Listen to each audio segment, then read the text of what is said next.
we go. Welcome back to the Hitting the Turnbuckle podcast. Yet another special interview for us today. And I've actually got a friend I'm bringing along. My usual co-host from AEW is, well, actually, generally my usual co-host now, not just for AEW, for every other wrestling review show that we do. He is back. He's my problem child. Dave, welcome back. How you doing? I'm really good, mate. Really looking forward to speaking to our guest tonight. It's going to be a lot of fun. It will be a lot of fun, and in the UK, by the way, just for anyone, it's actually sunny. We've got in some nice weather for a change in the UK. But anyway, enough about me and you, Dave, and the weather in the UK. Let's get on to our guest, who you may have seen in AEW. I was thinking of the Simpsons thing. Was it you may have noticed me from certain movies as so and so? Well, you may have known our guest from Bear Country or the Iron Savages in AEW, or if you've watched a bit of Deathmatch, you may have seen him recently against Slade. It is Bear Bronson. Welcome to the show, Bear. What's up, guys? Thank you for having me. You are more than welcome, and thank you for taking the time for coming on the show. We really appreciate the conversation. Bear, look, let's just begin. 2025, right, in the world of wrestling.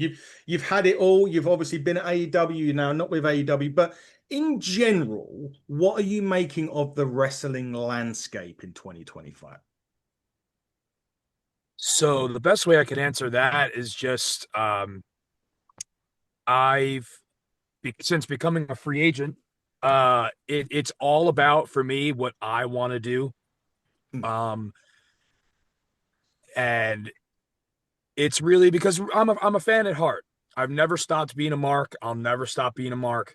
That's just kind of how I was brought up in training. Brian Myers, he's a mark himself, and that's something he told me. He was like, never stop. Wait, I'm a mark too. I know you fell over the guardrail and now you're a part of this, whatever, but we're all still fans at heart, right? And I feel like over time, the past few years, I've kind of like, you lose touch with that like, I don't want to say passion, but like that fan side of you, right? And it's more so becomes like doing a job for somebody else, not in the jobber sense, but like literally doing just a role, playing a role, right? Hmm. And it's not really you find yourself asking, like, I'm not doing the things I want to do. And from the inside looking out, I'd look at look at a lot of my friends, a lot of my peers, and I'm like, man, like I'm looking at the stuff they're doing, and I'm like, I want to be doing that. I want to be going out and doing that. And now the time has come, and I'm doing everything that I want to do. And it's funny because, we brought up the death match, and it's like it did get a lot of more praise than I could ever imagine. But if you were to ask me, like, because I did have friends like, what are you doing? Why did you do that? And it's just purely because I wanted to. I looked at, I had a conversation with my wife coming out of like, coming into free agency. And I said, I'm going to be doing a lot of things these next few months. I'm going to be doing this. I'm going to be doing this. But this death match is for me. That's for the fan in me because I've been a fan of deathmatch wrestling since I was a young teen. And I never got to do one ever. It's just none of the roads I took led me to that. And I was like, that's going to be something, you know what? F it. I'm going to do it. And just gave it my all. A fan said on Twitter, I didn't dip my toes in, I went head first. And that's just kind of how I go about everything. Like, I really don't half-ass anything. I want to give everything my best, no matter what it is. And it's, a lot of people were asking me like, oh, so are you a deathmatch guy now? And I'm like, well, no, I'm a professional wrestler. And I want to be a professional wrestler that can do anything and go with anyone. I will be doing more death matches, but when I feel the time is right and with like I have my list of people I need to mix it up with, both in and at a death match. And yeah, to answer your question, it's all about doing everything I want to do. And if I get signed somewhere else, that's cool. I know when people come out of a company, it's like, where can I sign with? And if that happens, if something lands in my lap, cool, I'm going at it full force. But that's not the goal right now. Like, the goal right now is to just reinvent myself, fully bet on myself, and just show the world that like there really is way more to me than what you've seen in the last few years. Yeah, and just quickly before we hand over to Dave, sorry, Dave, I wanted to take another a question quickly. You mentioned there free agency and being able to go around and do what you want. I take a look at someone like a Matt Cardona, who's been a free agent now for quite some time. He's had some spells in AEW and TNA and NWA, but he's been around the scene and he's earning a really great living. Shotzi recently, I know she had an interview with Chris Van Yeah. Vliet, I think, and she was like, "Look, I'm not being disrespectful to the WWE when she said this, but she was saying I've earned more money in the last 2 weeks than I did in the last sort of 2 months." So is it kind of like, is being a free agent such a bad thing? I know from a contractual perspective, you get that guaranteed money as a contractor, but is free agency now, I suppose, not even saying in 2025, but is free agency now a bit more, I don't know, Vi was that, sorry, Dave? Viable. Viable. Yes, thank you. So the thing, I think it's different for everybody because I've talked to a lot of different people and I feel a lot of people handle this thing different. It's funny, like coming up as a wrestler, the cuts happen every year, right? We see every single year there's that batch of cuts. Yeah. Actually, it's one of the first things I learned in wrestling because when I joined Creative Pro Wrestling, it was like, I want to say like immediately when I had joined, Kurt Hawkins or Brian Myers was fired. Yeah. And like he had just opened his school and that like you learn like, oh man, it doesn't matter how long someone's been there. It's just the nature of the business. It's how it is. So I feel like I learned that very early on, but I do notice that everyone handles it a lot differently. I think it can be a very scary thing. I'm not gonna lie, I was very I like it is scary. Like I was very scared. But um I try to, you know, I always weigh the pros and cons of everything. And it's funny because the things that I would think were cons coming out of this contract is, we all think about the guaranteed money, right? Mm. Whether you're working or not, you're getting that check. Yeah. And so far, I mean, it's funny you said Shotzi said she's made more money in that one weekend or whatever. And so far for me, it's pretty great. Like it's not, I'm not gonna say it's not hard, but I love the hustle, you know. For AEW, you work, once a week, whatever. And now I'm trying to, I mean, my weekends are looking like wrestling 4 times a week, like sometimes 5. But I love that hustle. I want to be wrestling every day. And if I don't have a booking, like tonight at 7 p.m. Eastern time, I'm going to run wrestling training at Creative Pro anyway. Because that's all I do, it's all I want to do. And so for me, from my experience, it's just something I took as a very exciting thing. It was a pretty rough start to the year in general, even before like kind of, weighing this stuff out, like between, obvious stuff, and we don't have to get into that, but like it was a lot of when you're it's like negative things happening back to back because I had like 2 major things. Yeah. One of them being my back. Like I started off the year in the hospital Mm. with my lower back. I have 4 herniated discs, 2 of them very severe. And and the other one is obvious stuff, but like that's back to back stuff. And it's almost like there is a point you hit where you're like, like, all right, man, I gotta move past this and like I gotta go get mine. Like it's I'm still only 29 years old and it's still my dream, even though I've accomplished a lot and I've been lucky to travel the world with AEW and all this stuff, but like there was a time where I felt like I was getting complacent or following a role or stuff like that. So it's to me it was a very exciting thing, but I totally understand how it could be very scary for people.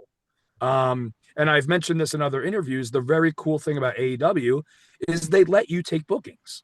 Mm. So for me, it was like once no one told me I was getting fired, but like months ago, I kind of like saw the writing on the wall. I could see it for myself.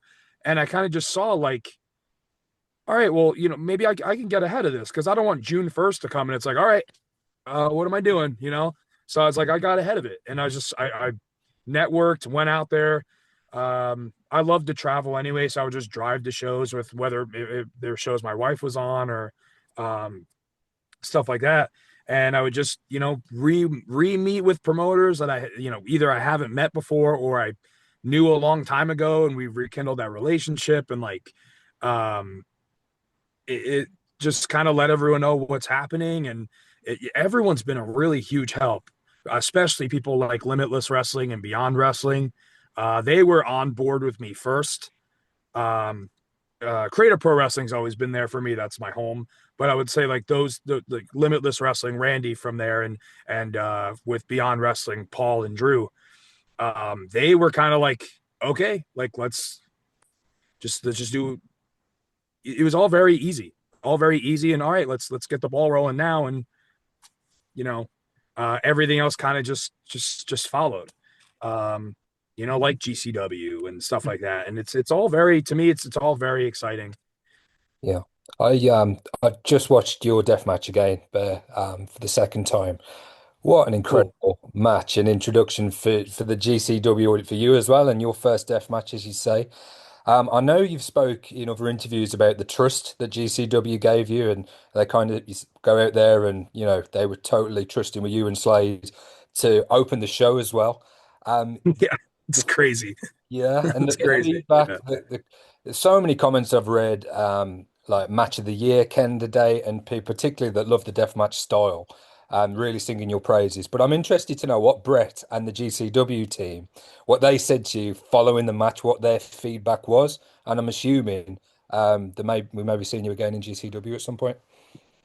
Yeah. So the cool thing was like I thought it was very cool of them to, because after Slade had left me in the ring and I got the cool ovation and stuff like that, I feel like on normal shows they would just cut away while that's happening, like while I'm posing, it would fade out, but they didn't. They actually kept the camera on me, and commentary stopped. They let it breathe, and they just camera just followed me, leaving the ring, passing all the fans, kind of just they just let it breathe and let that ovation just keep going. Yes. Um, and I thought that was so cool of them. I actually didn't even know they were doing that. I was kind of just messing around. And the cameras just kept following me. And I thought that was the coolest thing. And then as I was coming backstage, I looked through the curtain. I just see like a ton, like hundreds of feet, like legs. And I Yeah. go through the curtain, and the entire locker room there is giving me a standing ovation. Like all these like people that I idolize, like deathmatch legends and stuff, and even just the locker room in general, non-deathmatch people. Um, just things I just didn't even think of or expect, or I just gave it my best, man. Like I was like, wait, I could go out there and I could stink up the joint. They could hate me. They could never want me back, but I could at least say, like, you know what? I had fun and I gave it a shot. But that's not what happened. Um, it was super fun. It's getting all this praise. And then, I'll even just say, like, somebody I idolize is Matt Tremont. And like he was right in front of everybody. And he just said a lot of things to me right there that I was like, oh my, I can't believe this. I can't believe this is happening. Um, and it's like, you weigh the like it's funny because it's like it's all things that you like dream about as when you're an aspiring wrestler. You dream of like doing something that like people take notice of, or something that like shakes up the world of wrestling, or something that's talked about. And it's funny because you could be with a huge company making all this money, but what really bothers you, and a lot of people won't admit this, but it bothers them too, is you're sitting in catering every week, you hear about your 2-minute match and all that stuff, and that's all great. It's no shade on them, it's awesome, but you can feel it in yourself, like, I am not really leaving any mark on wrestling. The Iron Savages are not leaving a mark on wrestling. Like, it's fun. Like, listen, it was fun and whatever. Like, anytime they wanted me to do something, whether it was comedic or serious or what, I just gave it my best shot. Maybe I should have gave pushback at some times, but I'm just not that type of guy, especially when I am being paid um, nice amounts of money. And it's like, you know what? Cool. You want me to try that very comedic stuff because it makes you laugh? Cool. I'm making my boss laugh. I'll give it my best shot. But in the grand scheme of things, as an aspiring wrestler, this is something that we all dream of doing since we were kids, or at least I did. And you feel it within yourself, like, I am not making any impact. I'm really not. And like, then it's like, now I do this match and I feel like, I'm like, oh man, like, that's what it feels like. Cool. Yeah. You know? Yeah. There's I mean I enjoyed your run in AEW. I like Bear Country, and I know you said Thank Tony you. Khan enjoyed he liked the Iron Savages in the comedy, and I thought there was so much potential there, but unfortunately, in my opinion, the way you guys got booked as enhancement, it made it really difficult for you to push on and kind of establish yourself in the tag division. So watching you appear at GCW, and you got a good reaction when you came down. But there was a moment during the match. There were some great spots, and anybody that hasn't seen the match, it's on YouTube. For people that want to see it. There's a couple Mm. of insane spots. I won't ruin it for people. There's one including the scissor lift. But the bit I liked the most, Bear, was when the crowd are chanting both these guys because it was a very organic moment. People didn't know what to expect from you or the match necessarily. A lot of people probably recognize you, knew of you from your AEW run, but they had no idea that you were capable of this. And it just shows, given an opportunity, what you can go out there and do. And I imagine there's a lot of performers there that are similar to you in a similar position at other companies in a comfortable spot, but it's not really where you're getting your kicks. Yeah, it's funny because like I had known going into that match, and well, first of all, thank you for saying that. No problem. That's I just and even still, like I still can't believe anytime someone messages me or reaches out, I'm like, it's crazy, man. Thank you so much. No But problem. I did look at it as something as like you said, people didn't know what to expect, and I don't think they expected that. Um, because I loved the Cardona match when it happened live. I watched it live. I love Nick Gage.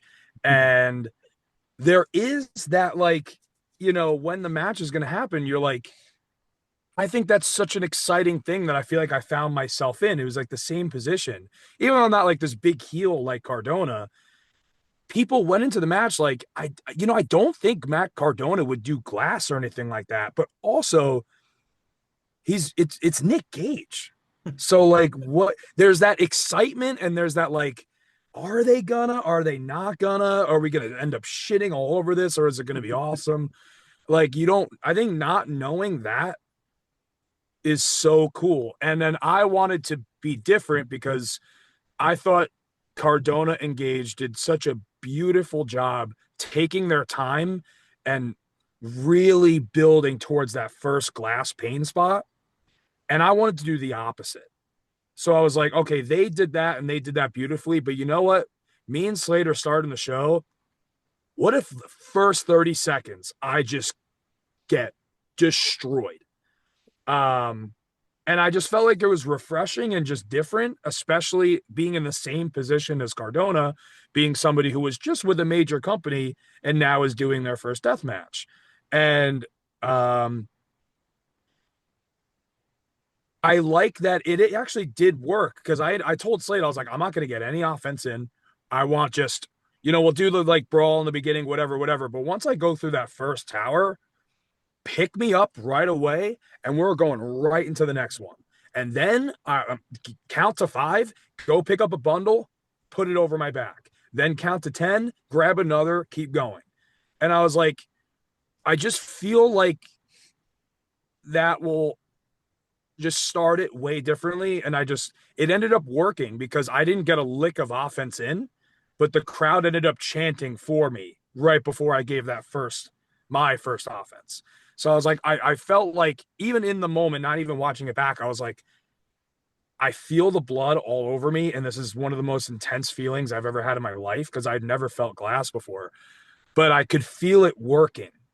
Yeah. And then from then on, me and Slade do have a history, not with deathmatch, but just we are close, and um, we have pretty good chemistry when it comes to that stuff. So we actually people don't know this, like, because it's not really talked about, whatever. But like him and I didn't really call a lot, like, because I just don't. Slade's not somebody you want to call matches A to Z with. Yeah. Like a lot of wrestlers do that because it makes them feel more comfortable, and that's cool. Slade's not the type of guy you want to do that with. I just knew how we were starting. I knew we were doing the lift, and I knew the finish. But everything else, like the spot where we suplexed each other and then double clothesline, and they all came up. I called that right there in the ring. Yeah. Like just because I was like, I don't know, I feel like this is a good spot for it.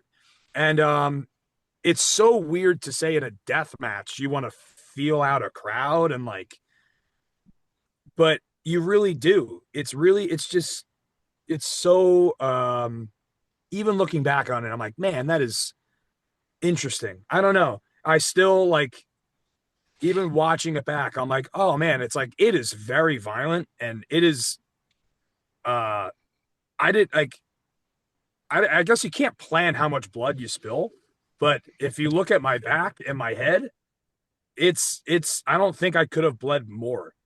Like I don't know if a body could bleed more than that. So We thought that watching it. um Yeah. yeah, yeah, watching it back, I'm like, holy shit, dude. Like, but I'm watching it and I'm like, even though it is, I'm very much there. There's never a part of me that's rethinking things or like there's never a part of me in that match, even in the moment where I'm like, oh man, like this is a lot, whatever. I felt oddly comfortable.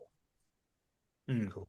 That's very interesting. It's feeling obviously feeling comfortable in a death match is not something that Yeah, I would yeah, ever want to hear. yeah, We're gonna shift to a bit more of AEW in a minute, but I did say sure. before that I may go off and ask some kind of random questions that we Yeah, tend sure. to ask some wrestlers on here.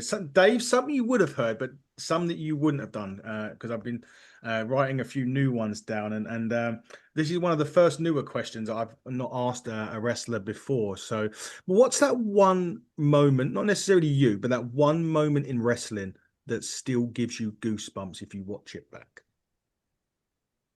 Oh man. Wait, for me or just in general? You personally, yeah. I mean, like, I'm sorry, I may rephrase that. Like something I've done or just No, in just general? wrestling in general. Something that, And Oh, it's gotta be for me up like number one. Ooh, I don't know. Wait, sorry. It's either CM Punk and Cena Money in the Bank 2011 Mhm. or Stone Cold returning to help Mankind win the title Oh, from the to yes. win the title from The Rock. That was it. The first Raw of 1999. Something like that. I just remember that was the time when Shivani let that on thing on WCW, Yes, right? that's the exact time. So either that crowd pop Mm. or like Cena having the match won, leaving the ring to punch Laurinaitis in the face so he doesn't ring the bell, having that little moment with Vince where it's really quiet, and then GTS finish Yeah. is like to me like I rewatch those very often, like the gym, just to get that like goosebump feeling before you work out. Mm. Um, either one of those two. I great answer. think I think for me, Dave, and but yeah, the reason I'm going to say this because actually we were both there and we had actually met each other 2 days before was when Lesnar returned on that Raw in Yeah, that was a Miami. cool moment. Yeah, and we'd The we'd first the actually sorry. against Cena. Yeah. Yeah, dude. Yeah, Yeah. that was one of the reasons why it's close is I was there and I actually met Dave for about 2 days prior to that Raw. We were both Wow. out. We'd Yeah, never met each other before. We both went out to WrestleMania in Miami, 28. I want to say, yeah, 28. yeah. And yeah, we met there at the hotel where was going to the Hall of Fame, I think, and then from there, 14, 14 years later, near enough later, we're still Yeah. good friends. I want to ask. This is another new one that I wanted to ask. Is there a particular if you were wrestling your last match, what commentator would you want on the desk calling it? Oh man. Uh that's such a good question. God rest his soul. If that this obviously is impossible because he is sadly passed. But like one of my favorite, I think one of my favorite commentators of all time is Don West. Ah, brilliant.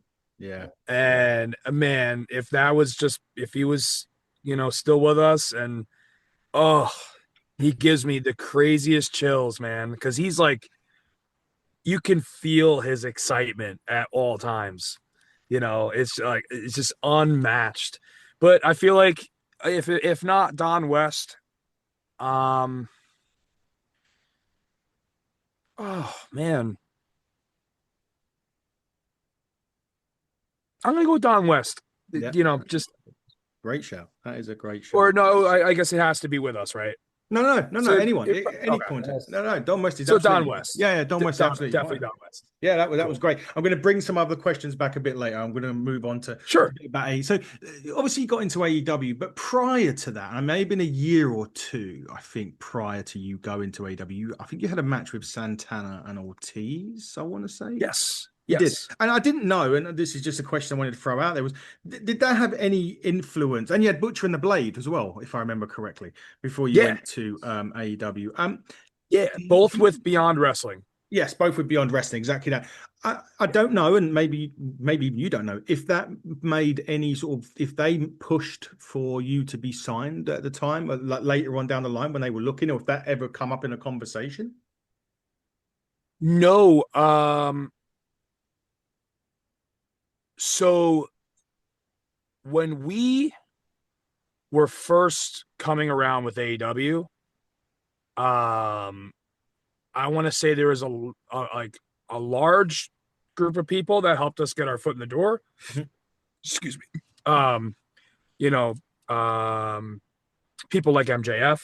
Yeah. Uh, Sam and I have been very close since we started training. Um, and I feel like it was like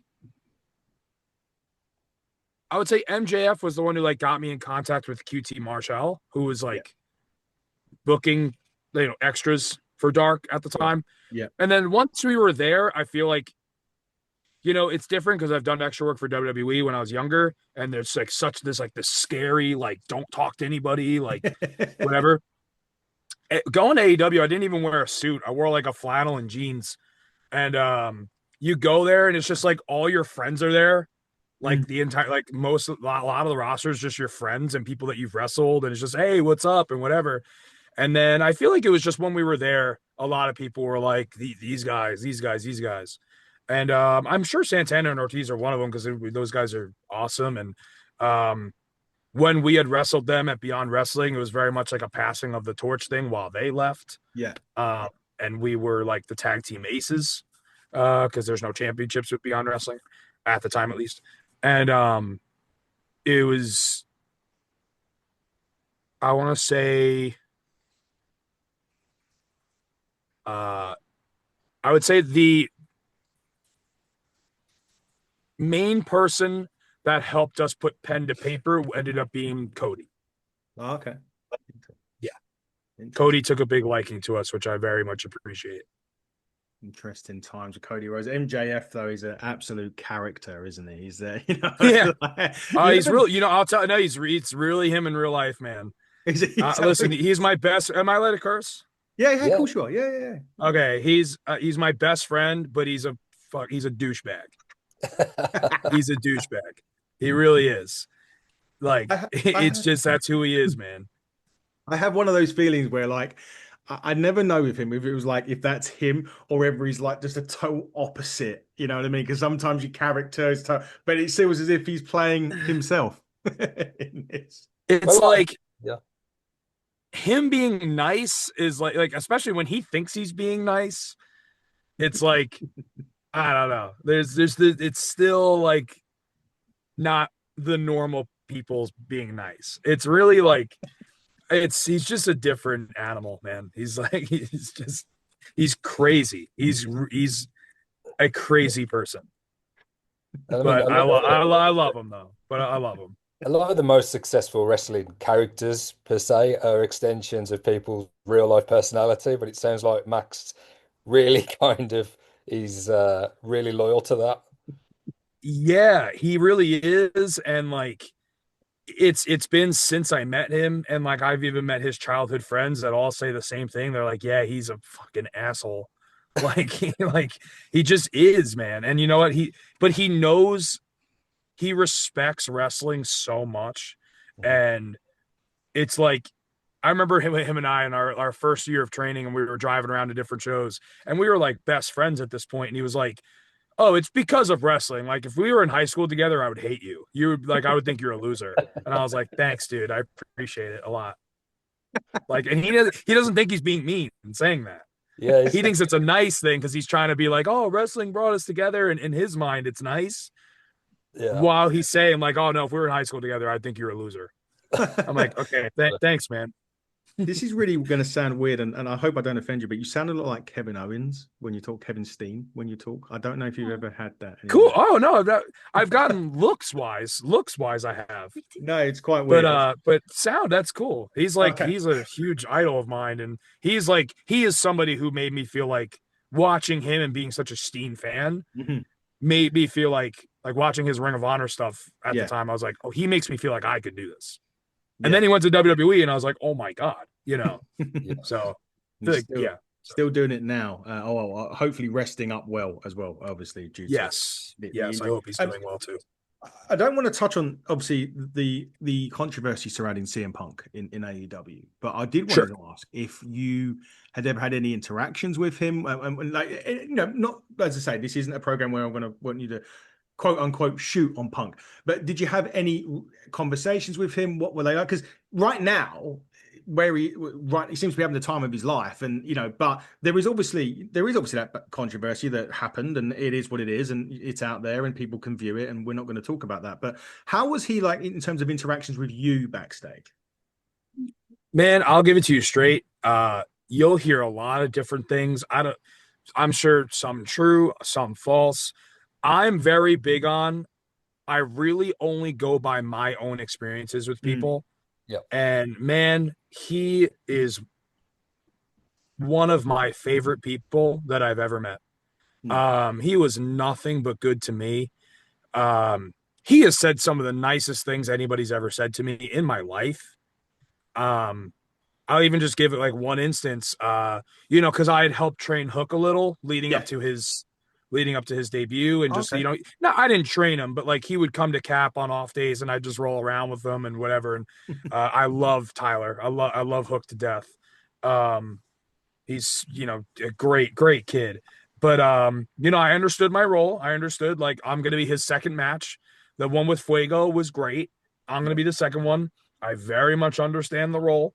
I'm very self-aware, and I just tried my best to make him look as good as I possibly can. And I did have people mad. I will say this, and I'm sure this will be a headline. I had people really mad. People were coming up to me going, "Why'd you let him no sell the pile driver?" And I Mm. was like, "Well, one, his dad used to do that, Yeah. um, and two, uh, I was told to." So, um, also like if someone is telling me, "Hey, this would be cool," I'll go, "Great, sounds good." Yeah. Like I don't know. Like I understand the role. The match was not for me. You know. So if it was supposed to be this 50-50 pay-per-view match, then yeah, maybe that's not. I don't know. I don't know. I'm not against that stuff. I like when people kick out at one, and um, I love that. You know, like even like the Will Ospreay style, like going crazy, like no selling. Like I hate when people say that, but like I love that style. So I'm never against any of that stuff. But I had a lot of people mad about that. But when we were about to leave, because it was right before Christmas, um, Punk saw me because I was standing right next to JD Drake. Him and I were just chatting right before, like we were all waiting for the shuttle to go back to the hotel. And Punk sees me, puts his food down, comes up to me and says, professional wrestling is a very thankless profession. Um, he goes, I want to let you know because in wrestling, usually no one is there to let you know or, give you your flowers and sort of things. But he goes, I want to let you know that last week Fuego made Hook look like $1 million. And this week you made Hook look like $10 million.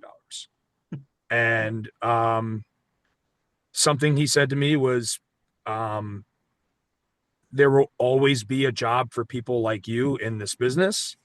And he just wanted to let me know that it was appreciated by him. And he was really the only person to talk to me that day. Like in a, because I don't even think my friends were there. They weren't booked. So, if my friends aren't there, I'm kind of talking to nobody because no one gives a fucking shit about me. So that felt really, really cool. Like I wanted to run through a brick wall after he told me that. And like he ended up just, the conversation ended with him just looking me in the eye and saying, I want you to know I appreciate you. Thank you. And man, I wanted to run through a wall. I was like, I can't believe one of my heroes just said that to me. And because like after the match, I came to the back and like, like Tony was like, thank you, whatever. And um after that is kind of just no good jobs, no whatever, no anything. I kind of just was just by myself. Hook thanked me, of course. But like I was kind of just by myself. No one really people would come up to me and be like, why'd you let him kick out of the pile driver like that? Why that made you look so bad? And I was like, I didn't know how to because you don't want to talk back to people when you feel like you're not in that position to. But I was like, I don't know. It's just I just want like just doing my thing, man. I don't know. Like the match isn't for me, it's for this kid. And then right before I left, I'm feeling kind of weird. And Punk came up to me and said all that. And I was like, man, that just made my entire week. I was at Christmas at home with my family, and I just had this light, like, oh my God. And then, that was one interaction. And then like my other interactions with him were nothing but professional. He's texted me a few times, and last I texted him was when he debuted at Survivor Series, and I was just like, I'm so happy for you and all this stuff. But man, nothing but great to me. Um, Not to say, I never, whenever I say this stuff, I'm not saying nothing else is true. I'm not saying anything like that. I just always go by my own experiences, and to me, Punk is the fucking man. That's so cool as well because and we much rather on this podcast focus on positive stories like that. But for somebody Sure. that you said was possibly your favorite moment of all time in wrestling, and the guy that was in that moment was CM Punk, to kind of pat you on the back and kind of to give you that praise because Yeah. it's right, everybody, as you said, the match was for Hook, that run was for Hook, and that run was really Yes. good. Hook got mega over. I Yeah. remember listening to podcasts and different people were talking about him going for the TNT title, and but it was because of performers like yourself that selflessly did that, and that is what wrestling is, and you get that, and it's nice that Punk, even as the superstar that he is in the wrestling industry, can take the time and acknowledge that. Yeah. Like honestly, it was after that where I felt really appreciative. And then, like you said, just seeing even Hook, like where he like it did work, like Yeah, everything felt worth it after that day. Like, okay, this is great. He's a great kid, he deserves it. Like, cool. And then even if it's just that one guy who happened to be a hero come up to me and say that stuff, I was like, man, how could I be upset? You know, yeah. how could you be upset? Like it was to me, it was a big, big win. And that's something I'll always look back on and be able to hang my hat on. And like, man, like just really cool. Really, really cool. Yeah. Talking about looking back, Bear, this might be total internet fabrication and no truth in it at all. It's a positive thing if it did happen, but I thought I'd come to you and ask you direct. So you talked Sure. about your time when you were younger in the WWE and you had tryouts and stuff. Is there any truth in the rumor that you are a former WWE 24/7 champion? Yeah, that's true. That's true. Can you Yeah. tell us a little bit about how that came together and what you thought when that was proposed to you? Yeah. So I got the text the night before, and is basically just asked like, hey, WWE's is doing this thing in the city. I believe it was Pat Buck that texted me because he was working with them at the Yeah. time. Yeah. And they were like, yeah, it's just you're just gonna be Santa Claus and it's gonna be for a few hours and whatever. And I was like, that sounds cool, sure. And I had no idea what it was. They didn't tell me what it was, anything like that. And I get there and it's a huge crew and we're in the middle of the city. The first thing I do is because I took the train there and I gotten in this giant, there's these SUVs on the side of the road right in the middle of the city, dead in the middle. Like it is, and it's Christmas time, so it's busy. Like it is crazy busy New York City. And there's these giant blacked out tinted window SUVs you cannot see in them. And they bring me to one of them. I'm in the back seat. I'm in the car with like John Cone and um, a bunch of other people, and they're like giving me the rundown. So like, okay, so you're gonna be Santa Claus today, and I was like, cool, that sounds awesome. And they're like, yeah, and the plan is you're gonna win the 24/7 championship. I was like, okay, cool. Um, so there was three locations. Um, one of them was Columbus Circle, uh, right next to Central Park, and that is where I not only so the plan was, and Devon Dudley's agenting all this, and I have a bag full of gifts that because Tozawa was the champion, I hit it over his head, and I actually shoot. I did bust him open a little, but he wanted me to really hit him with it. And he said he was fine and all this stuff, but he did get a little cut, and it was a little trickle of blood. So that was really funny. And I win the 24/7 title. So ridiculous. And the next segment, which I feel like on TV, if I remember correctly, they cut it short, but it was them chasing me in Central Park at night. And I'd jumped onto one of those horse things, the horse carriages that like they roll. And R-Truth and Tozawa hop on one behind, and it's this slow chase with these horses. And we're just yelling at each other the whole time. And I feel like on TV, this was cut short or like kind of muffled or muted. But while we were filming that, we were all dying laughing. Like it was hysterical. I really hope on like the vault one day or something, they release like the uncut footage of that because it is ridiculous. And then the third segment was R-Truth hitting me and pinning me, or he rolled me up on the sidewalk or something. I forgot what it was. My memory's not remembering that correctly, but he rolled me up and won it. And after that, they were like, cool. And they got my information to pay me. And it all, most of it went towards Christmas gifts because it was a good payday. So it was very fun. It was a long time because they had, with all that stuff, is a big production. So they have a lot of setup. And it was freezing. I remember that. Everyone was freezing. So while we're all waiting to shoot, and I'm like fine because I'm in this big Santa outfit and I'm warm. Like Truth was freezing, Tozawa was freezing, Devon's freezing. It was really cold, really really cold. And yeah, that was something I'll never forget. That's so funny. Anytime someone brings it up, I totally forgot about it. Yeah, I'm so glad it's true because if it was like, It's true. oh, that wasn't me, Yeah. I'd have been a bit gutted, to be honest. But the story's even better now you've added context. Yeah. Yeah. Now you were one of, I think our Truth had 54 reigns of that championship in Cool. the very short race. I wanted to quickly touch on what did you, and I suppose you've seen it now, Truth's change of character after kind of quote unquote being released, shoot work, whatever, and coming straight back. What did you make of that when you heard it or saw or heard about it? Amazing. I can't wait to see where it goes. Um, I'd felt really sad for him when he was released, and uh, I had done, I think I had done 4 or 5 indie shows that weekend. So it was from like Thursday to Monday.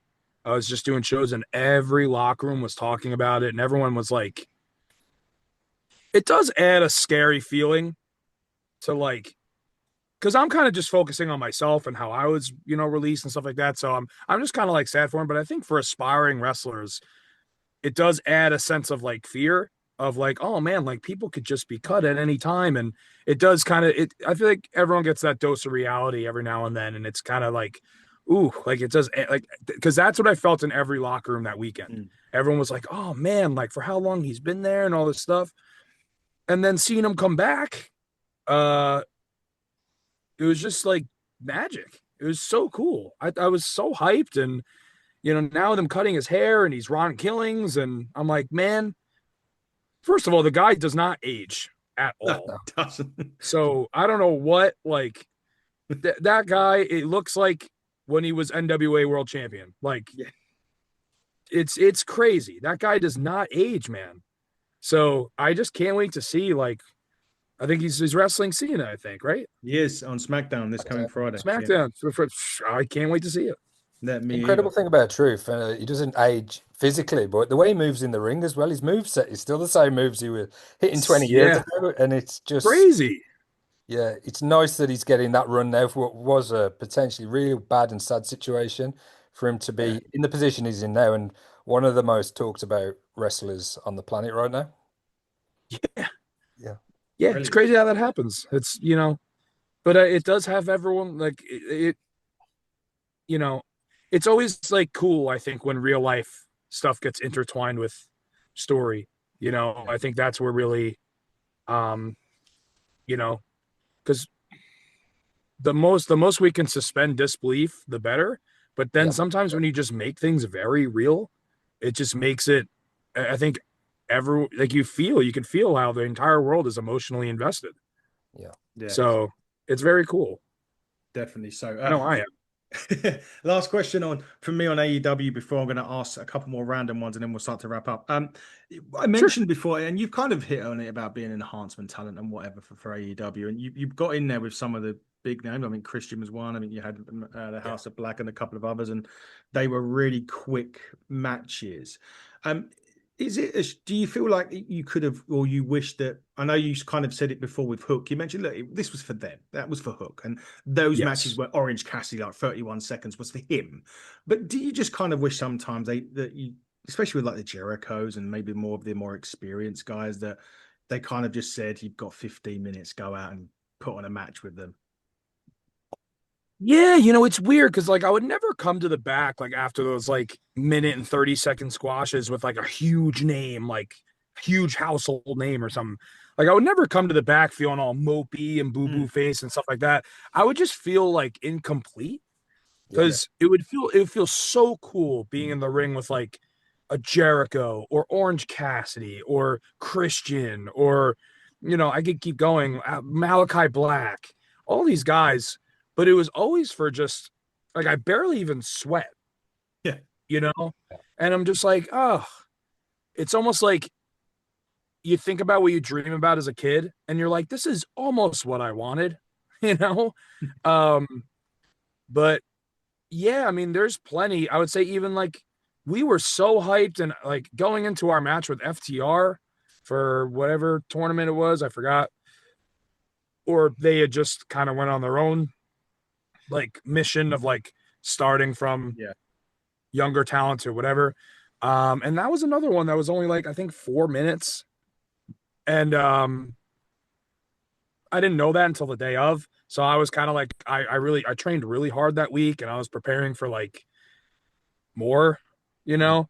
And then I kind of just found out what the match was, and I was like, oh, okay, whatever. I'm just gonna go out and do my best, yeah. whatever. But there is that like, oh, like Yeah. there's that disappointment, where like, I just feel like, you know, I think yeah, the really exciting thing for us as fans and probably for you, as you said earlier, you're 29, you're on this you're a singles wrestler now, you're getting these yeah, opportunities and fans can see what you can do.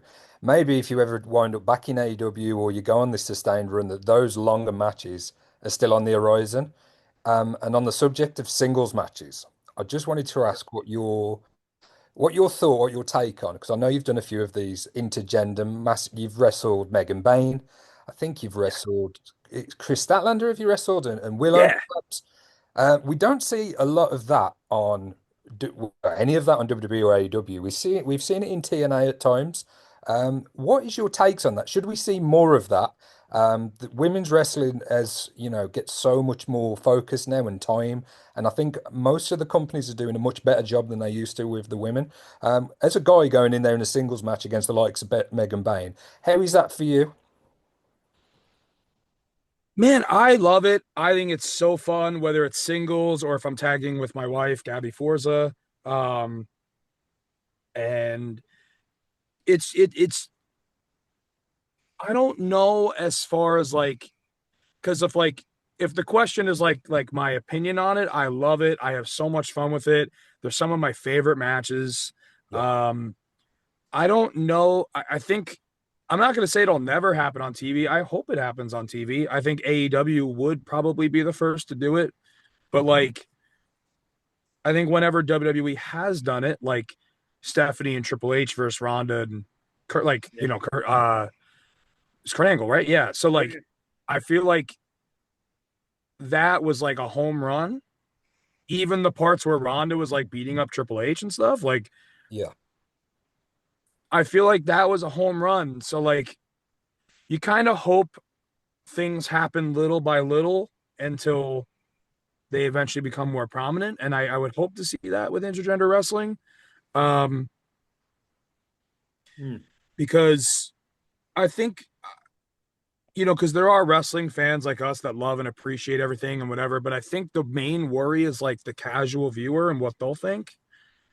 But if for somebody who has done a lot of intergender wrestling, there is so much on the table for what you can do as far as the wrestling part, you know, um, where, it's not, it's, you know, it's not a man straight up closed fist punching a woman in the face. It's No, not.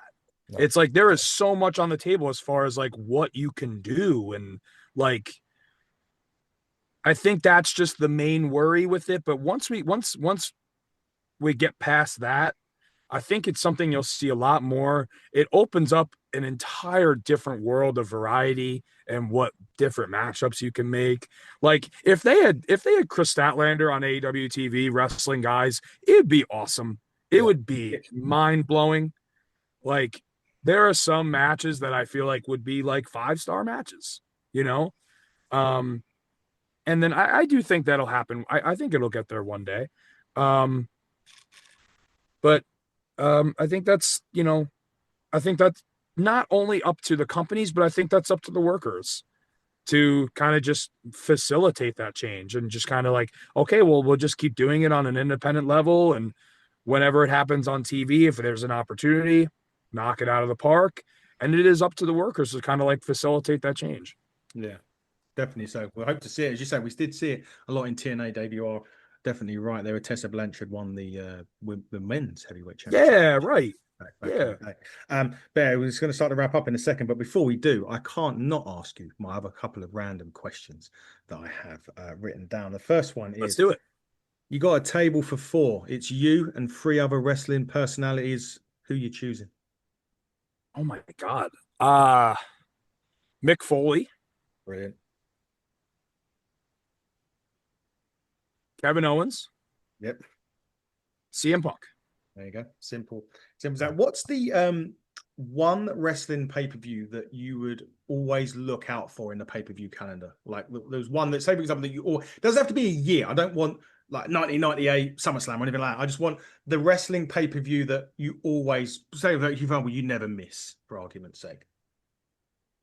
Um, from it, I think it has to be WrestleMania Okay. because that's the one where like every year it's the watch parties and stuff like Yeah. that. And um, but I also look out for like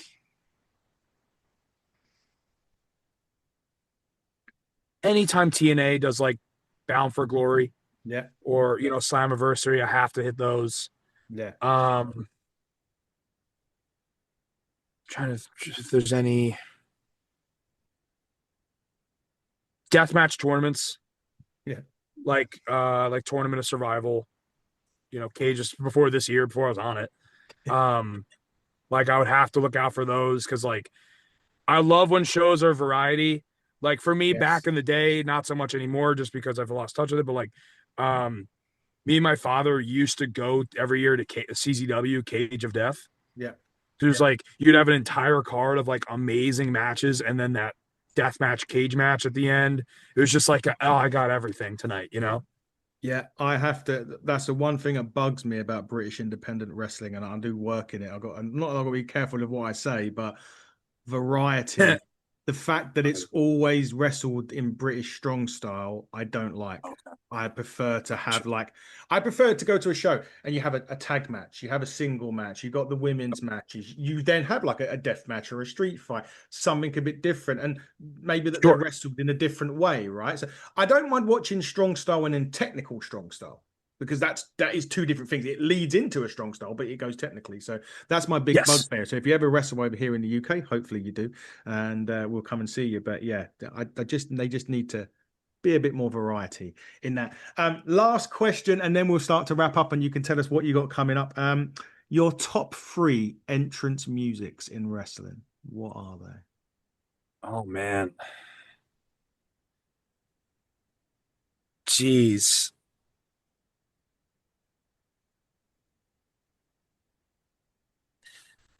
CM Punk's This Fire Burns. Okay, yeah, yeah, Engage. yes. Uh, Are you a big fan, Bear, of like bands creating themes or wrestlers using themes from bands rather than like a generic track, like something iconic I being? like both. I Yeah, like both, but I love when like licensed music is used. yeah. Um, I love Matt Tremont coming out to Separate Ways by Journey. Um, and then like I feel like as a child, like Stone Cold Steve Austin's theme Yes. is like ingrained in my blood. We was talking to Mikey Ruckus actually from AEW, obviously the man behind Cool. music last year, and he was saying that sometimes the best entrance musics don't need words. Yeah, for sure. Austin, the glass smash, it doesn't need it. MJF, the orchestra bit, the Undertaker with the gong and whatever. Roman Reigns, more suit, more close up, more sort of this general this year or so. Foley, Mick Foley is a Mick big one for me. Foley, yeah, Mick Foley's another That's like one. no lyrics. The Exactly. Brood. Yes, Dave, we know The you love the Brood. Yeah. Hell more on the yeah. brood, more on the brood Hell yeah. in a minute. But Dave, before we wrap up, Jeb, any last questions for Bear before we let us know what he's got coming up? I just really want to thank you, Bear, for your time. You've been so generous and such a great guest. A really good insight into your journey in the wrestling industry. And I'm really excited to see where you pop up next. And that's the cool thing as fans. You know, we're big AEW fans. We are fans of pro wrestling. We try and be positive in a world that sometimes in wrestling, there's a lot of negativity. And we just like to look at the positives.